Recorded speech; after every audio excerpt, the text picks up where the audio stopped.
Elaine Birchall at Birchall Consulting hosts a free podcast weekly over Zoom, the Conquer the Clutter podcast. Fundamentally, the point of the podcast is hoarding behavior. It's free of charge, it's weekly, and we cover all topics having to do with hoarding specifically, and all of the comorbidities, all of the accompanying complications or vulnerabilities that coexist in hoarding situations. After several positive discussions, Elaine determines how she can bring her audience on an adventure to witness how to overcome challenges. It was a momentary, it turned out to be an opportunity.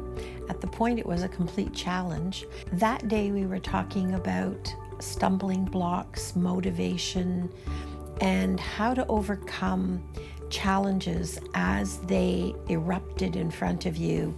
And I was feeling a struggle inside, realizing as a therapist that talking only goes so far. And I was saying to myself, how can you demonstrate in real life? It has to be authentic.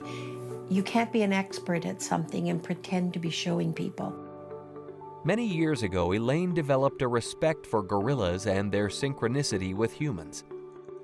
She never intended to have a personal experience with them, especially in her 70s when she has asthma, a fusion at the base of her spine, and a neck injury. She also broke her ankle twice in the last 10 years.